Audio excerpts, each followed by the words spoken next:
Jadi berbekal dari kondisi yang sudah saya tahu, saya menyelidiki ini sejak tahun 2002. Sejak 2002. 2002. Pada waktu itu Pak Gatot apa jabatannya? Masih letkol, staf pribadi Wakil Kepala Staf Angkatan Darat. Kalau kita bicara fase ya atau persentase, jadi fase ini udah berapa pada gini? Fase terakhir.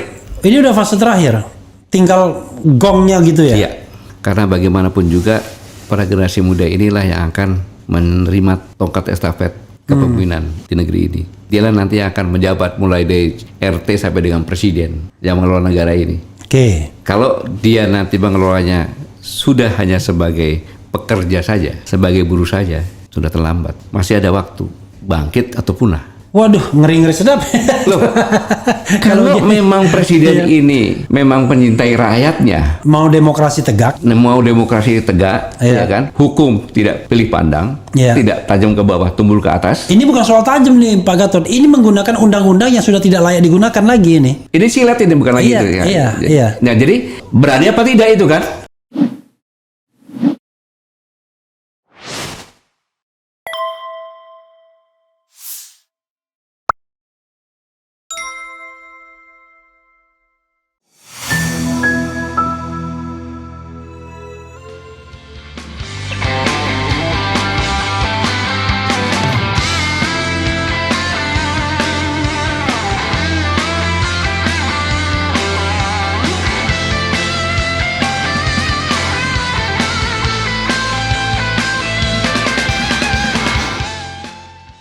Ini kan investasi ini seolah-olah kok tidak ada kajian geopolitiknya ya.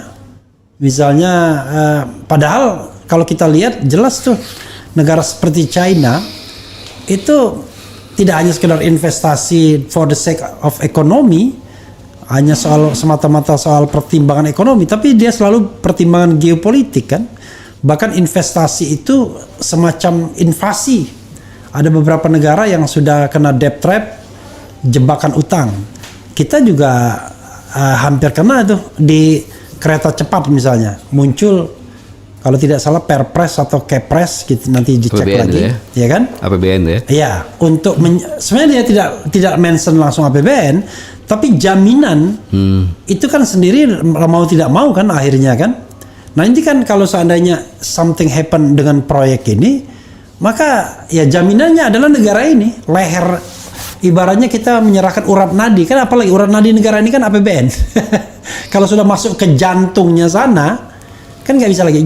Karena kalau saya ingin Pak, kalau proyek kereta cepat ini kan dulunya dibuat, nih ada 4 BUMN. 4 BUMN itu ada Jasa Marga, ada KAI, ada Wika, ada kemudian PTPN. Nah, 4 ini membentuk PT Pilar Sinergi Bersama. PT Pilar Sinergi Bersama inilah yang kemudian bekerja sama dengan pihak Cina, lalu buat cucunya, yaitu KCIC, Kereta Cepat Indonesia Cina. Maksudnya adalah dengan KCIC ini, something happen to KCIC, maka yang akan kena cuma PT Pilar Sinergi saja.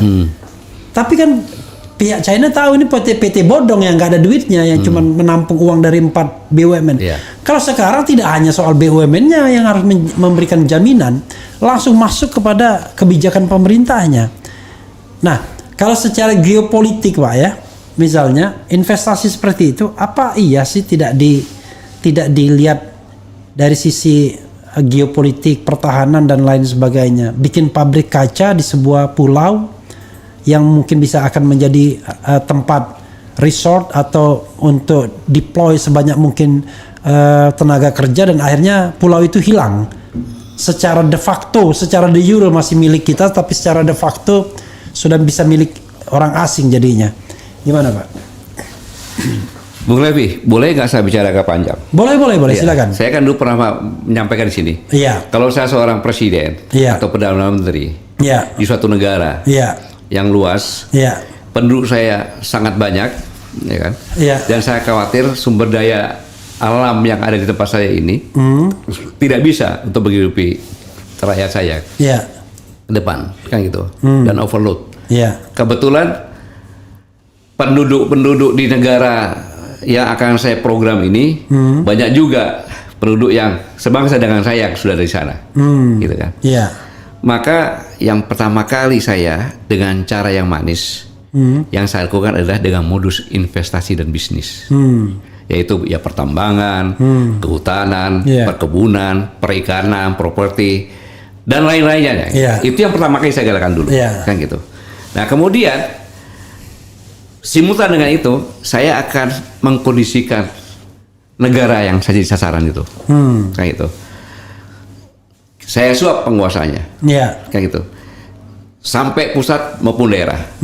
Kemudian kendalikan aparat keamanannya, kendalikan aparat keamanannya. Ya kan? Aparat keamanan itu dalam konteks Indonesia, ya, nah aparat keamanannya polisi, kemudian dan lain sebagainya, kayak gitu. Kan? Tidak masuk TNI ya? Tidak masuk TNI. Kalau dia bantuan kepolisian, TNI juga. Oke. Kan gitu, saya penegasannya di situ. Gitu, kan. Kemudian, habis itu buat regulasi baru, membeli undang-undang, saya katakan itu. Kalau dari segitu kan gampang gitu membeli undang-undang. Saya komisi nggak sampai 100 kok. Partai juga 7 sudah cukup kan gitu. Nah, kemudian rangkul orang-orang saya yang sudah menjadi pengusaha di negara itu. I see. Rangkul semuanya, kemudian saya bentuk booster dong.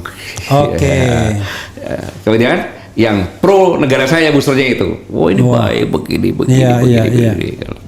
Baru habis itu saya berkilah bagaimana pun juga dengan imigrasi, Menkumham segala macam udah saya atur sehingga mudahlah, keluarkanlah bebas visa. Ya kan? Maka saya masuk tenaga kerja saya yang memang saya buat regulasi negara saya. Lu kerja di sana, lu balik ganti rugi. Yang besar.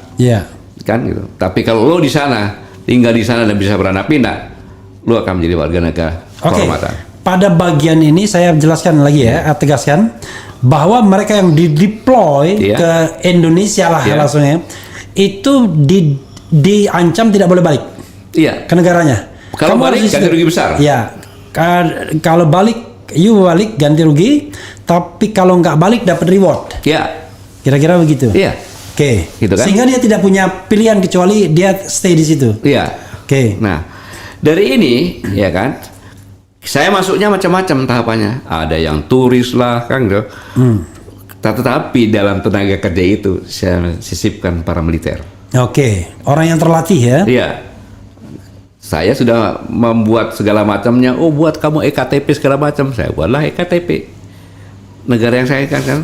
Kemudian saya didik mereka berdasar antropologi budaya masyarakat sini, khususnya wanitanya, supaya dia bisa menjadi kabin di sini. Saya latih itu, sehingga mereka melakah dengan warga lokal, kan gitu. Baru perkuat area investasi itu menjadikan bumper atau benteng saya, kan gitu. Bangun kawasan eksklusif, kan gitu. Kemudian ada regulasi, bisa diatur sendiri, mengatur sendiri, kan gitu. Kemudian saya masukkan senjata munisi, bisa tidak ketahuan karena punya kewenangan sendiri di situ. Karena bisa ekspor impor itu tanpa bea cukai. Loh, saya sudah bayar semuanya regulasinya dan resmi itu. Jangan menuduh saya nggak benar, saya sudah buat regulasinya kan gitu. Nah, saya mencari pulau-pulau yang strategis, Kalimantan, Maluku, Sulawesi, Papua.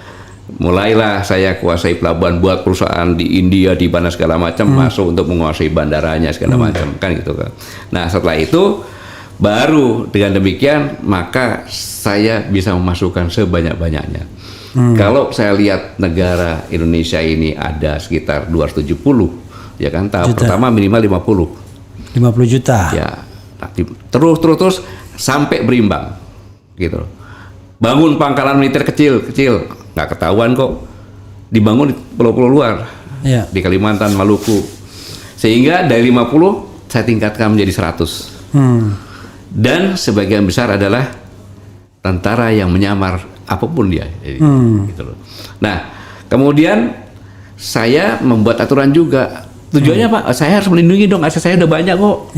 Iya kan, saya ngeluar duit banyak, kalau nggak dilindungi gimana? Gitu. Dan saya juga harus menyelamatkan tenaga kerja saya yang bertugas di situ. Gitu. Setelah itu baru saya akan mencari tempat central of gravity dari negara. Apa itu? Ibu kota? Yes. Yang dalam jangkauan saya. Iya. Dan saya masuk di sana, tanahnya sudah saya beli, bangunannya saya beli. Jadi Anda sebagai hanya masuk ke situ, tapi itu punya saya sudah. Oke. Tahun. Gitu. Saya kuasai fisik tanahnya, kan gitu. Saya bentuk pemerintahan boneka. Solve kan agresi saya? Solve nggak? Karena akses strategi saya sudah saya kuasai, baik itu ekonomi, politik, pertahanan, bahkan budaya dan sosial budaya. Iya. Baru setelah matang saya amandemen lagi undang-undangnya. Karena saya udah hampir undang-undang atau undang-undang dasarnya dia undang-undang dasar lah. Oke. Undang-undang dasar saya amandemen lagi sesuai dengan keinginan saya. Bisa itu saya. Dalam rangka puncaknya saya kuasai negaramu, ya kan? Saya kuasai Indonesia ini tanpa sebutir peluru pun keluar, ya kan? Kemudian penduduk saya sudah hampir berimbang, udah 2/3, ya kan? Sistemnya udah saya buat, dan orang-orang saya yang pengalaman di daerah negara tetangga pinggiran saya itu, saya masukkan lagi situ. Iya. Kan itu. Karena apa? Peluang. Karena di negara itu baru demokrasi, tapi pemudanya diam. Sudah saya tidurkan. Dengan mana-mana yang saya buat. Ditidurkan dan sebagainya jadi mazer. Ya, narkoba, buzzer, segala macamnya. Terakhir saya bilang, kasihan deh lu. Gitu kan. Karena lu goblok. Kan gitu. Maka gua bisa buat seperti itu. Lu banyak yang punya otak, tapi lu nggak bisa bekerja. Itu saya berpikiran gitu, boleh dong. Ya. Kalau udah berhasil, ya kan? Saya jadikan provinsi kayak, ya saya di internasional sih nggak ngapa-ngapain. Masih ada negara itu, dasarnya masih, tapi undang-undang dasarnya sudah bukan Pancasila lagi. Pokoknya negara itu tidak dikolonialisasi secara de jure ya, tapi secara de facto. Nah kalau udah pemimpinnya semua boneka-boneka saya dari daerah ke bawah, ya kan? Secara politik sudah saya kuasai, ekonomi juga saya kuasai, mau apa? Nah ini saya kerjakan bukan 1-2 tahun, bos. Saya proyek ini saya rencanakan 50 tahun. Dan sudah lama saya berjalan ini. Iya. Gitu. Tidak ujuk-ujuk. Karena untuk mengakuisisi perusahaan pun kan lama. Iya. Apalagi negara dong ini. Gitu. Nah, saya berharap dengan lebih para generasi muda, para orang berpikir, apakah yang saya sampaikan ini terjadi nggak di negara kita? Saya kembali lagi, saya bagi negara Indonesia sekarang ini kan. Gitu. Jadi Pak Gatot sedang bercerita tentang kisah di negeri Konoha. Jadi begitu. Dan saya bicara seperti ini sebenarnya sudah sejak saya Pangkostrat. Oke. Proxy war itu adalah proses akuisisi. Saya sudah di 59 universitas sampai dengan Lemhanas, Universitas Musamu dari Aceh juga. Tapi mereka lebih hebat. Intinya nggak mau dengerin lah gitu ya. Iya, dibuatin bulbo. Nah, sekarang mana bisa? Mana ada universitas negeri yang berani mengundang saya bicara? Iya. Nggak ada yang berani. Karena cuma bicara bahwa katanya Pak Gatot sakit hati dan lain sebagainya. Iya, wajar saja mengatakan itu kan. Jangan di institusi pun tidak berani. Saya tidak pernah memprovokasi, saya hanya menjadikan fakta-fakta saja. Gitu. Kalau dia begini. Konon katanya Pak Gatot pernah mengirimkan seseorang ya, letjen ya pangkatnya sebagai atase militer di negara itu, dan kemudian ketika dia bersaksi di sidang Anton, beliau mengatakan bahwa ya yang masuk ke sini memang orang yang terlatih dari suku tertentu katanya. Memang begitu Pak ya? Iya. Dia memang saya tugaskan khusus ya untuk mencari data-data. Tapi yang tugas Anda itu seperti itu. Iya. Ya kan? Karena resmi, oke lah. Waktu itu Ledjen Yayat Sudrajat ya. Iya. Dia banyak tahu dan menginformasikan kepada saya, maka tidak salah pada saat dia sudah jenderal saya jadikan kepala Badan Intelijen Strategis karena atas jasanya dia membongkar itu dengan saya bisa bicara seperti ini. Gitu. Jadi berbekal dari kondisi yang sudah saya tahu, saya menyelidiki ini sejak tahun 2002. Sejak 2002. 2002. Pada waktu itu Pak Gatot apa jabatannya? Masih Letkol, staf pribadi Wakil Kepala Staf Angkatan Darat. Oke. Iya, kalau kita bicara fase ya, atau persentase. Jadi fase ini udah berapa pada gini. Fase terakhir. Ini udah fase terakhir. Tinggal gongnya gitu ya. Iya. Satu fase itu, semua fase itu berapa tahun? 50 tahun? 5 tahun. Iya, jadi fase ke-10 ini. Ini fase ke-10. Ya.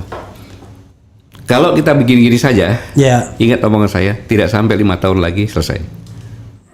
Tidak sampai 5 tahun lagi.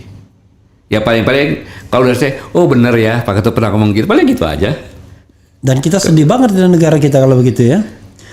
Tapi para buzzer akan mengatakan enggak, baik-baik aja. Ada yang kan saya bentuk, kok gimana sih? Iya, ada yang mengatakan, ada calon presiden mengatakan, loh, kalau dia dipulangkan, apa situ bisa menggantikan? Loh, kok kenapa harus di pertanyaannya begitu? Iya, bahkan ada calon presiden yang mengatakan bahwa memang tenaga kerja dia lebih hebat kan gitu kan. Iya.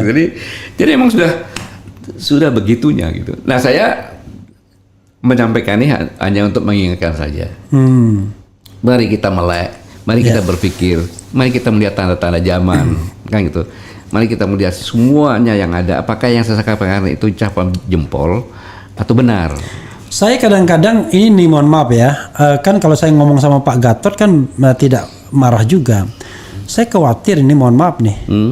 Kalau kita harus clash misalnya ya kan. Pernah ada satu video saya yang saya lihat dari video yang saya dapat juga. Itu mereka udah siap tuh dari dalam. Jadi kalau clash tuh mereka bisa gebuk kita dari dalam dan dari luar. Ibarat pertarungan ya kan. Mereka di dalam mereka sudah ada di dalam kita. Jadi kalau mereka misalnya berhadapan di luar, begitu kita berhadapan di luar, tiba-tiba di dalam kita udah dari belakang sudah bisa ngebukin juga. Tinggal gebuk aja kan? Iya. Itu dia. Itu yang kondisi yang sangat saya sedihkan itu. Jadi ya saya mau bicara apa lagi ya kalau pantas saja Pak Jenderal tidak niat bicara mengenai menjawab tadi pertanyaan. Apa itu? Tadi pertanyaan netizen di awal-awal tadi memang ada soal yang lebih besar. Oke. Dari soal yang lebih besar, soal yang besar ini, yang walaupun Pak Gatot tadi, Pak Gatot cerita seperti sebuah dongeng aja ya, tapi it's happened already ya kan. Bahkan Pak Gatot mengatakan ini sudah fase terakhir ya. Jadi the last 5 years ya. Persoalannya adalah apa yang harus kita lakukan? Apa yang harus kita lakukan? Silakan Pak Gatot explore sebanyak-banyaknya gitu. Yang pertama adalah bahwa generasi muda kita ini jangan diam. Oke. Ya, amati semuanya ini. Ya, kemudian mengamati betul. Mengamati betul, karena bagaimanapun juga para generasi muda inilah yang akan menerima tongkat estafet kepemimpinan di negeri ini. Dialah nanti yang akan menjabat mulai dari RT sampai dengan presiden yang mengelola negara ini. Oke. Kalau dia nanti mengelolanya sudah hanya sebagai pekerja saja, sebagai buruh saja, sudah terlambat. Masih ada waktu. Oke. Bangkit atau punah. Oke. Gitu. Untuk generasi muda bangkit atau punah. Iya. Berikutnya. Ya untuk generasi yang sekarang, ya kan. Mari peduli. Generasi yang sekarang tuh yang in power ya, yang sedang menjabat. Ya, bukan generasi milenial. Tadi kan generasi muda untuk for the future. Nah, sekarang yang existing. Apa? Sadarlah. Apa yang saya sampaikan ini coba diteliti. Apakah saya hanya omongan isapan jempol saja? Atau benar kejadiannya apa adanya? Kalau yang sudah masuk dari bagian yang itu, cepat sadar kembali. Masih ada waktu untuk maksudnya kalau menjadi bagian dari konspirasi itu sadar gitu, balik ke Ibu Pertiwi kan begitu. Iya, bukan malah bikin kacau lagi kan gitu. Iya. Boleh investasi boleh. Begini Bung Raffi ya. Sejak taruhlah gampangnya tahun abad ke-19. Cina itu udah menguasai ekonomi dunia loh. Minimal 25%. Gitu. Suatu hal yang tidak bisa dipungkiri, kita harus bekerja sama ekonomi dengan China. Itu saya bicara. Kan gitu. Tetapi berbisnis, gitu Bu Raffi. Yang namanya berbisnis itu, saya dengan Bu Raffi, ya kan? Saya punya semua fasilitas kerjasama dengan saya. Saya tahu Bung Raffi bilang untungnya saya cuma 10 miliar kan gitu kan. Saya tahu sebenarnya 100 miliar. Kan gitu. Kalau kita nggak tahu, saya untuk 10 miliar kita bagi 2 dong, dikasih 5 miliar saya terima. Itu. Jadi orang-orang etnis China itu dalam berbisnis, kalau orang bilang itu cengli dia. Kalau kita tahu, tapi kalau enggak ya nggak salah dia. Ngapain? Bung Raffi ini dikasih apa? Kalau ayam tuh cekernya dia udah senang banget dia. Ya udah kita kasih ceker aja. Kan gitu. Tapi kalau gua tahu lo untungnya 1 ekor, masa gua udah kasih ceker? Bagi 2 dong. Nah, hal ini dari masing-masing pejabat yang ada dengan strategi mempelajari betul gitu loh. Gitu. Kita lihat aja hutang di bawah tangan gimana kan gitu. Karena ada penelitian. Bangladesh sudah kena jebak, negara lain kena jebakan gitu. Memang latar belakangnya ekonomi memang benar gitu. Tapi ekonomi itu sebagai senjata. Gitu loh. Itu yang harus sama-sama kita waspadai. Ya ini kita bicara soft war ya. Jadi nggak perlu lagi pakai. Nggak perlu pakai. Nggak usah. Ibaratnya itu sebagai the last resort kalau memang dibutuhkan kekuatan militer ya. Tetapi hanya untuk menjaga-jaga saja ya. Kalau misalnya bisa diselesaikan dengan cara penggerogotan selesai itu barang. Pak Gatot. Oke. Kita mau lebih tajam lagi. Bagaimana kalau kita kaitkan dengan fenomena election pemilu? Kan pasti harus ada kaitannya. Kalau kita bicara tentang katakanlah ini seperti penyelamatan negara misalnya ya. Kalau temanya penyelamatan negara dari intervensi pihak yang paling kita bahayakan itu kan intervensi pihak luar. Sementara di sini kita ribut ya kan, saling mengkadrun-kadrunkan, saling meradikal-radikulkan dan lain sebagainya. Tapi para pencoleng ini, komprador ini terus bekerja ya dengan sebaik-baiknya. Apa yang harus dilakukan oleh generasi muda? Saya pun bingung, Bro. Mengapa bingung? Karena yang saya katakan tadi, ya kan, sampai dengan yang sekarang kita lakukan sekarang ini, ya kan, yang 20% itu, itu kan undang-undang, gitu loh. Itu yang membuat dari hasil survei. Kan kita bonus demografi sekitar 60%, kan gitu kan, 61 lah kan gitu kan. Dari 61 dari hasil survei, itu yang mengatakan saya ikut pilpres hanya 30%. Yang lainnya dia frustasi, gitu kan. Semuanya juga tergantung partainya katanya, bukan petugas partai, partainya saja gitu. Terus mau bagaimana coba? Itu yang sangat dikhawatirkan gitu. Nah, dalam konteks ini jangan diam generasi muda. Gitu. Walaupun kalau saya tanya, kenapa saya nggak milih Om? Kenapa sama aja semuanya katanya? Menurut mereka loh itu. Iya. Ya. Ada saudara saya kemarin ke daerah Bekasi sana di pabrik besi. Iya.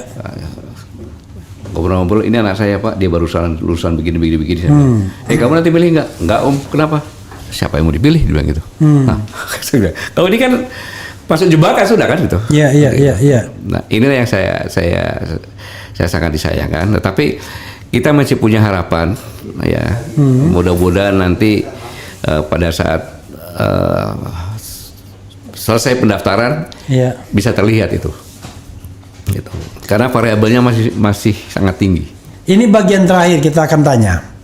Dan juga ini kegelisahan saya. Setiap saat Refli Harun ini berapa kali dilaporkan.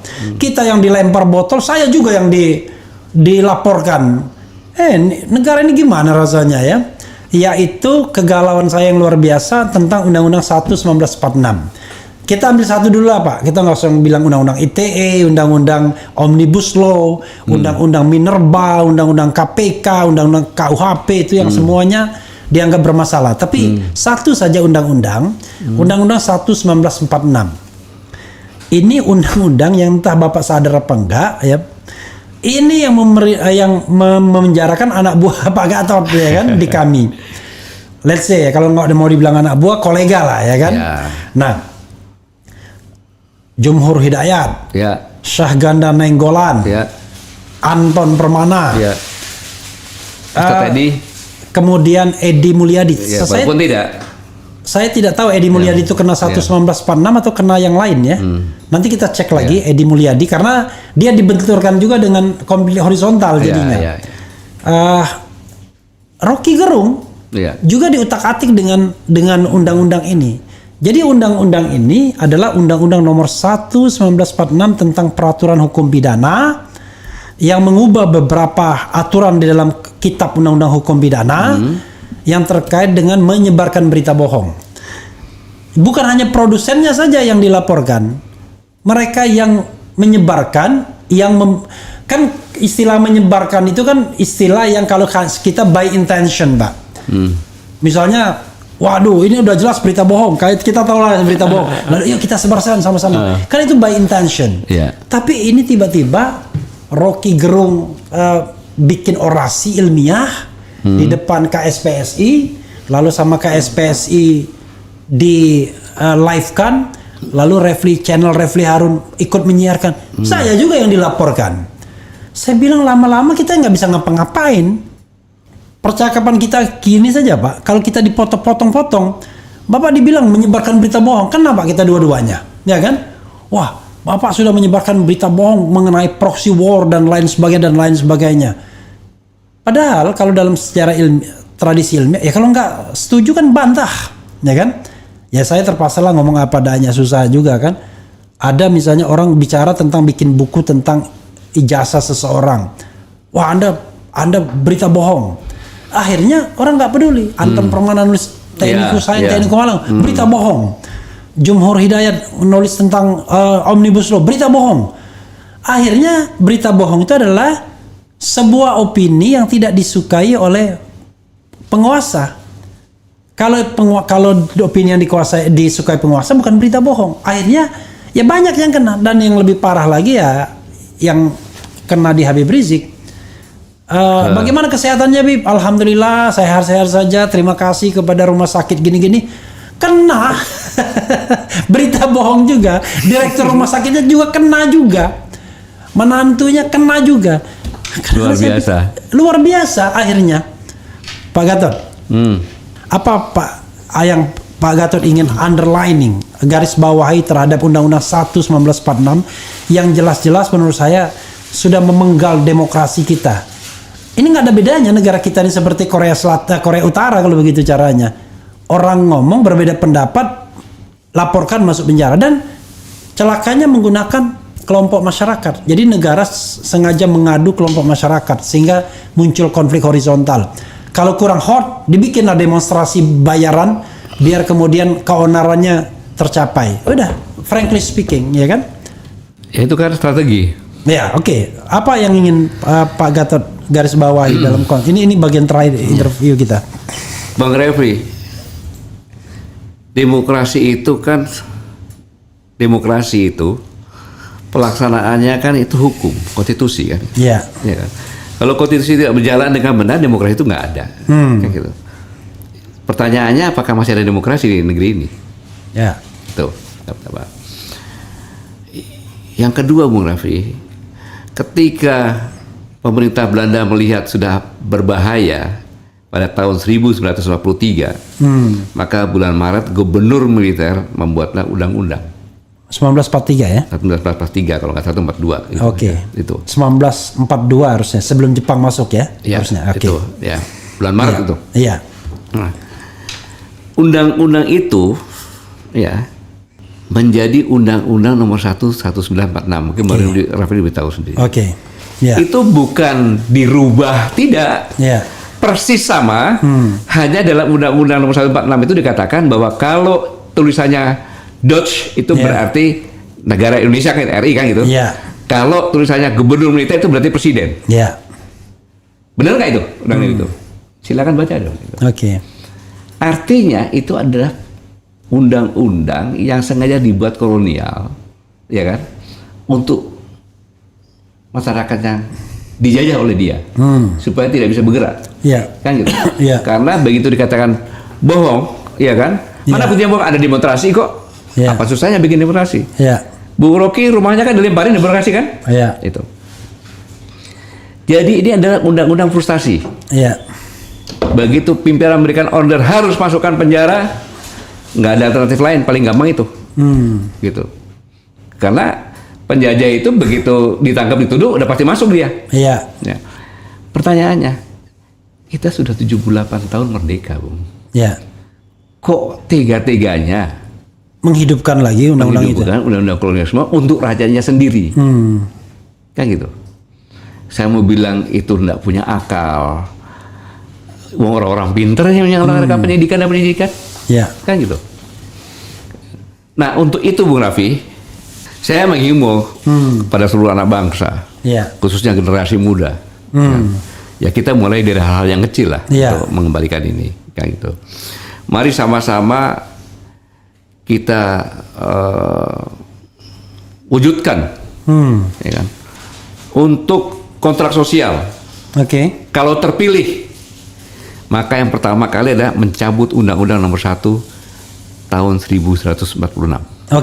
Jadi kontrak sosial mencabut Undang-Undang Nomor 1 1946.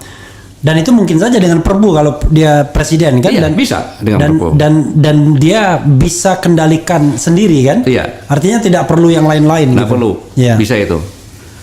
Dan kemudian disertai permintaan maaf dan merehabilitasi mereka yang divonis dengan undang-undang tersebut. Baik yang masih dalam penjara maupun sudah kena DPI. Dan itu diminta adalah pada saat speech pertama. Speech pertama. Itu. Itu. Nah, kemudian saya ulangi. Jadi di speech pertama itu menyatakan mencabut juga. Di speech pertama tentunya belum karena belum keluar perpu kan. Tapi speech pertama gini, minta maaf. Speech pertama itu let's say tentu bukan pengambilan sumpah, tapi kan setelah Pak Jokowi kan dulu itu ada speech pertamanya kan, pidato depan rakyat kan. Setelah dia speech pertama itu dia minta maaf penggunaan yang eksesif ini, kemudian merehabilitasi mereka yang sudah kena dengan undang-undang ini kan. Lalu yang lagi di penjara gimana? Gerasi. Keluarkan gerasi dan abolisi. Kalau seandainya masih, kalau gerasi kalau sudah selesai ya. Kalau dari pengadilan abolisi. Kalau masih dalam proses abolisi. Lalu? Dan menghentikan kriminalisasi terhadap yang sedang dalam tahap penyelidikan dan penyidikan. Jadi 3 yang sudah penjara dengan gerasi, yang proses pengadilan abolisi, yang sedang dihentikan. Kemudian membentuk tim investigasi. Ini yang paling penting. Bentuk tim investigasi untuk menyelidiki adanya kemungkinan abuse of power.